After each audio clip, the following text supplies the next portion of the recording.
What is going on, guys? Welcome back to another video, and today I'm going to be showing you how to clean your graphics card.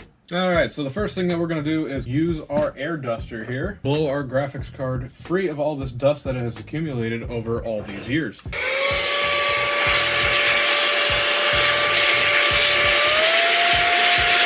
Now, that's not going to always get everything out. As you can see, there's still quite a bit of gunk in my fins, and if you look, there's still quite a bit of dust. So we're gonna have to go ahead and clean this a little bit deeper, taking it apart and really getting into it. Because if I remember correctly, the last time this graphics card was cleaned was about 3, maybe 4 years ago. I did a repaste on this myself, but who knows how long that actually held up. I actually never took this card apart, so this is actually still sealed. Alright, so this card was never taken apart before. So what I'm going to do, go ahead and use some new thermal paste. Any thermal paste will work. I'm using the Corsair TM30 just because that's what I have. I would prefer normally Arctic Silver, but that's just a personal preference, and I haven't really had any issues with the TM30 as of yet. Now, for most of these screws, a fine-tipped Phillips head is going to be more than plenty to break these screws. But however, if you would like to use a regular screwdriver, that is also possible, but you have to make sure that it has a fine enough point to actually get into the grooves of the screw and remove all of these screws that are outlining our back plate. So once we get that off, we're going to have more access to the PCB underneath. Then we can actually take the cooler off. But first, let's get this back plate off. And it is always a good idea to keep track of your screws in some sort of container that has dividers. Now, with the iFixit toolkit, you do get dividers in the lid. Not sure if this is intentional or not, but it is pretty handy nonetheless. No, this is not a sponsor. I bought this kit myself. Now that we have all of our backplate screws unscrewed, let's go ahead and gently hold the cooler and rock this back and forth, because there are thermal pads underneath that transfer heat to the aluminum plate here that radiate the heat away so that certain surface mounted devices onto the PCB stay cool on the backside. But first, you actually have to make sure that you have all of the screws out. Seems like I missed that one. And that's another reason why you do it gently instead of just ripping it off. It looks like we found another one. So for this, while my card is way out of warranty, I still have the warranty void sticker still on this card. So that shows that I'd never opened this card before. Now for this sticker, you have two courses of action. What you can do is you can scrape it off and get it off nicely and possibly scratch your back plate. This is a 1070 that I bought about 4.5 years ago. So I'm just gonna go ahead and plunge right in there, since this card is well out of its warranty period at this point. Now that we actually have all of our screws out, let's continue removing this back plate.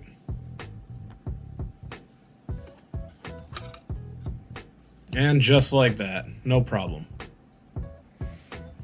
As you can see here, we have our thermal pads. They appear to be in great shape. They're a bit oily, so I'll dab them with a cloth and put it off to the side. So here, I'm just gonna go ahead and use a paper towel and just dab the oil lightly. That way we don't get many, if any, fibers on the thermal pad itself, because these thermal pads look to be still good. They don't look to be deteriorated whatsoever, just a bit oily, but that happens when they get old. And now for the back of our graphics card, you can see all this oil smear from the oil leaking out of the thermal pads. So what I am going to do is go ahead and grab myself a Q-tip and some isopropyl alcohol to break up that oil. Now, I will note that this part is not necessary at all, because this oil is not conductive. So that's not actually going to cause any problem, but what it will do over time is accumulate dust, and dust loves to stick to liquids of any sort. It doesn't matter what it is.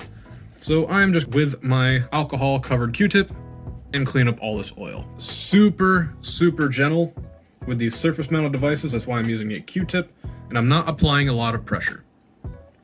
But as you can see with that oil, it did get pretty gross. So this is what it looks like after the oil collected some dust. So this is why I'm cleaning it off, is because you get a lot more dust buildup, and dust buildup acts as an insulator, causing your surface mount devices to become hotter and fail sooner. That's why I'm doing this, but it's not 100% necessary. Alright, now we got the majority of those oil puddles cleaned up. Now let's go ahead and remove the heat sink off of our graphics card. Now this part is going to be a little bit different.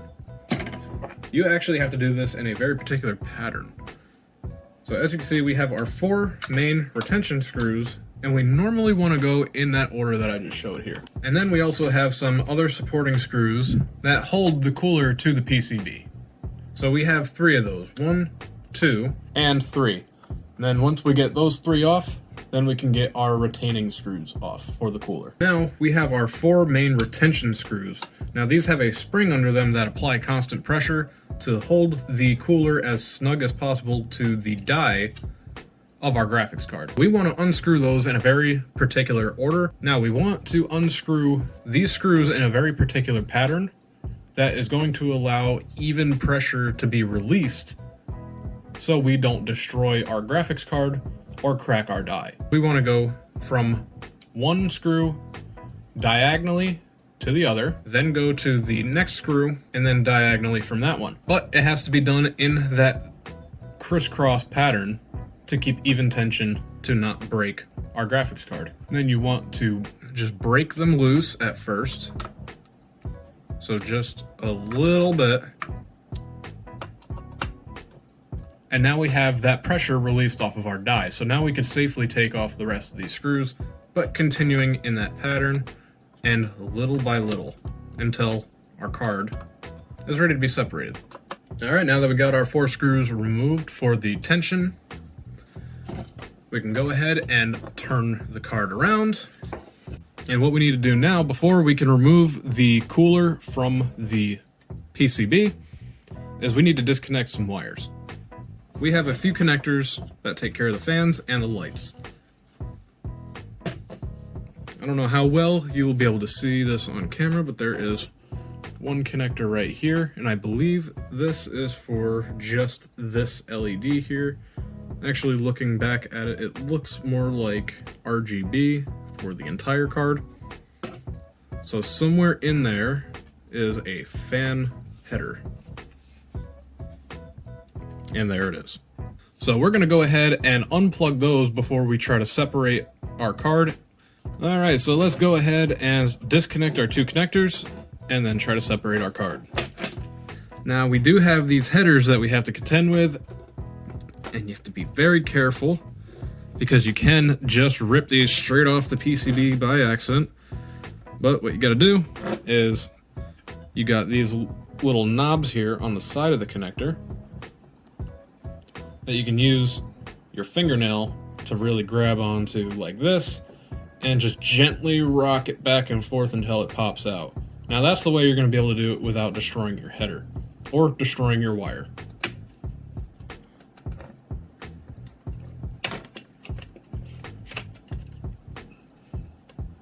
And these things like to fight. All right, there we go. That's 1 down, 1 more to go. Now this one looks a little bit trickier, so I'm going to try to remove that, get that out of the way, so I can at least get this connector off. And I'm going to be doing the same thing that I did with the other one. And after some fighting, that one will come undone as well. Now let's get a good look at our card here. Now this is the first time that this card has ever been opened, and I can tell from the other one that I took apart some years ago, this looks very, very different. We have a full PCB shroud with metal so that we could screw our backplate on. Great for rigidity, bad for cleaning. But most of the stuff that's in there is not really stuff that you would want to get at normally anyways, since this metal piece is going to be acting as an interface between your heat generating components and your heatsink. So I'm going to leave this on since that contact is still made and good. I'm just going to take my air duster and just blow out from underneath anything that might be stuck in there. Other than that, I believe that this should be perfectly fine.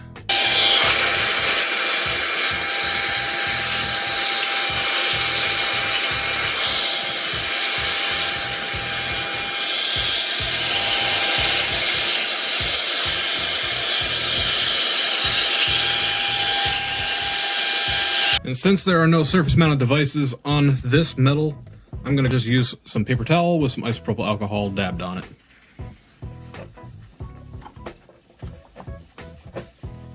There we go, and we got off a little tiny bit of dust. Taking a look at our heatsink at first glance, it looks like it's pretty clean, right up until you look at it through this angle and you can see all the hair and all the dust that's stuck in there. It's not too bad, all things considered, for a few-year-old card that hasn't had a cleaning on it at all.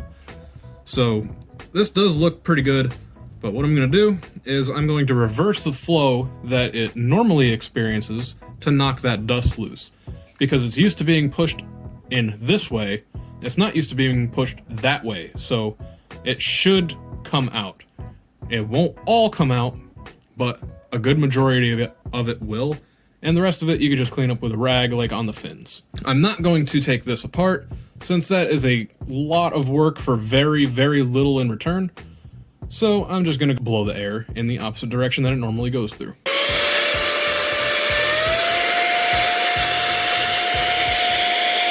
Alright, so for our purposes, that should be more than plenty. But you can see that we still have a little bit of hair in there from cats and a little bit of dust.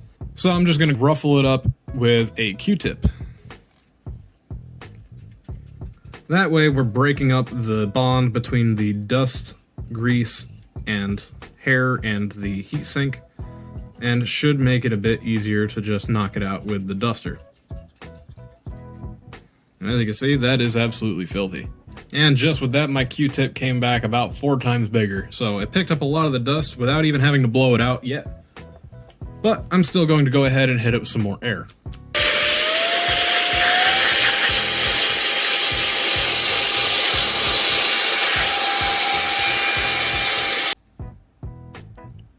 Alright, now it looks like the camera stopped, so I'm going to show you what it looks like after you clean the thermal paste off of the die and the heatsink, and I'm going to show you exactly what I did. So what I did was take my little bit of paper towel here, dab it with some isopropyl alcohol, and gently on the die, press down on the die, very, very gently, and do slow circles.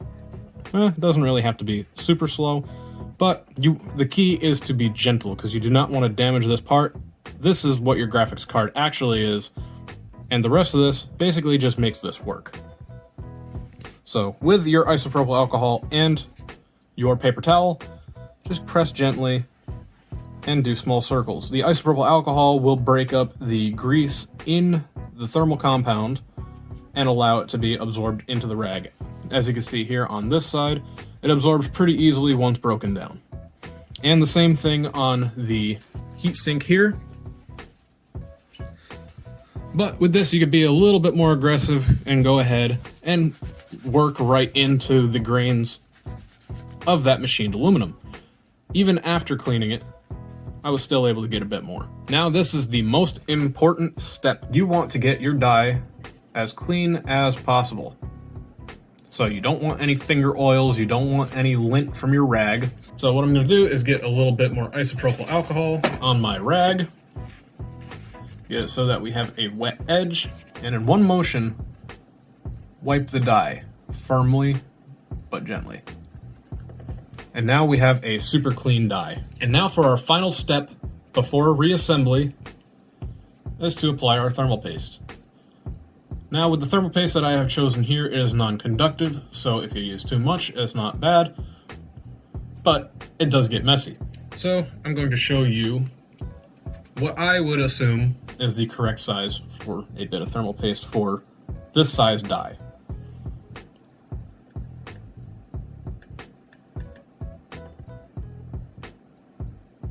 Now, even this bit of thermal paste might be too much. It'll spill out the sides, but at least I know I'll have good contact around my edges.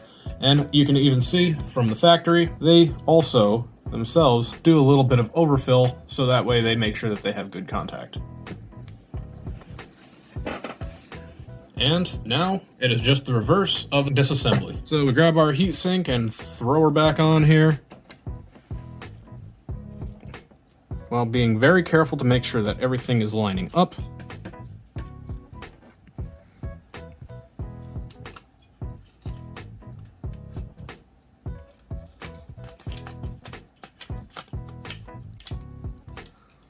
All right, there we go. You can normally feel when it's in position and ready to go. So let's see if I can finagle my connectors in here.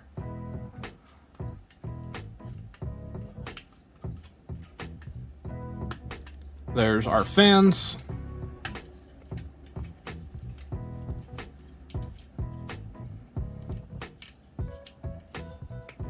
There's our RGB. And now we're going to put our retention screws back on that have the spring, so that way we have even mounting pressure. So we have good contact between our die and our heatsink, so we have proper thermal transfer. So it is going to be literally the reverse of disassembly. Since these screws are spring loaded, you need to push them down a bit until you feel them begin to thread into the heatsink. But once they hold themselves in place, you know that you're threaded. And we're going to do this the same way as we did when we took it apart, going in a crisscross pattern, so we have even mounting pressure across the entire die. Now these I'm not tightening all the way, at least until I get all four holding themselves in place. And there we go, our four screws are now in place, so we tighten them down the rest of the way. Little by little, trying to maintain that even pressure. So I'm going in 3 turns per screw to progressively give it more tension and tighten it until it doesn't move anymore with moderate force. But you don't want to turn it too hard, or else you are going to rip the thread straight out of your heatsink. Now we are set with our retention screws. So now we are going to put those 3 screws back in that we originally took out after we took the back plate off.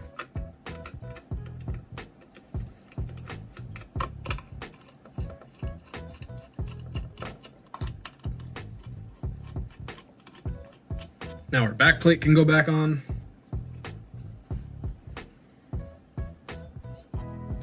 Now these screws you just tighten down until they will not tighten anymore with moderate force. Just be mindful to not strip out your threads while you're screwing these back in, and you should be good to go after this is all put back together. Now our card is back together, and for one final touch before we put our card back to use, as we get all of our fingerprints and grease off of the back plate. This is an anodized aluminum back plate, so it likes to grab oil and fingerprints and dust very easily. Just gonna wipe all that off.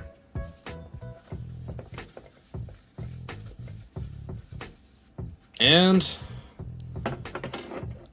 we are all done. Alright, now that our GPU is all cleaned up, we now have it in my server here. That's why it looks a little bit strange. Now that we got it all hooked up and installed, let's see how she runs now. Alright, now have the system hooked up and ready to go for first boot. This is a very temporary setup here. So this is only for the first test. Please don't mind this. We actually just moved here not too long ago. I'm actually going to be putting this system in that closet. I'm going to be showing you guys how to do that in another video. So if you want to see that, go ahead and subscribe so you don't miss that one. Now let's fire this system up and see if it even gives us a signal on the TV. There we go, first power on. Now mind you, this system has not been on in a few months, so it is probably going to need quite a few updates. Okay, powered on, TV is now turned on, and now we have a little Linux Mint logo since that is what's running on my server. So it appears we are indeed getting a signal out of this graphics card still. Alright, now have the system hooked up and ready to go for first boot. This is a very temporary setup here. So this is only for the first test. Please don't mind this. We actually just moved here not too long ago. I'm actually going to be putting this system in that closet. I'm going to be showing you guys how to do that in another video. So if you want to see that, go ahead and subscribe so you don't miss that one. Now let's go ahead and fire this system up and see if it even gives us a signal on the TV.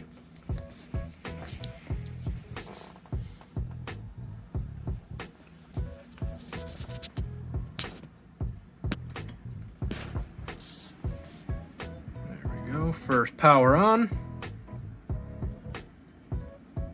Now mind you, this system has not been on in a few months, so it is probably going to need quite a few updates. And yes, I did actually set it to the right HDMI port. Now, we do have our system.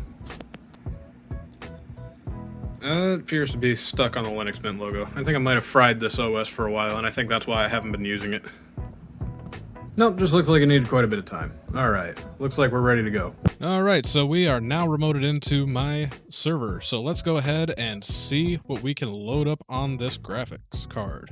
Alright, so for this, we are going to test the graphics card using GLMark, but first, it looks like we need a lot of updating to do. We are now running a benchmark while showing Green with Envy in the background. This is a NVIDIA tool, kind of like MSI Afterburner on Windows, but this is just for NVIDIA. So as you can see, we are maxing out our graphics card, even though we are running something that seems very minor, but we do have our card maxed out for this test. And we are back to the beginning of the test, and it looks like we have a regular temperature of about 65 to 67 degrees after it's been running for a little while. I would call this a success. From my memory, I ran this card consistently at about 72 to 75 degrees. And since it's never been cleaned with new thermal paste, not very hard to believe that I got this much of a reduction out of just cleaning the card and applying new thermal paste. Well, if you guys liked this video, go ahead and give it a thumbs up. If you didn't, give it a thumbs down. If you want to see more videos like this one, go ahead and subscribe so you don't miss any more. This is Arch, and I will see you in the next video.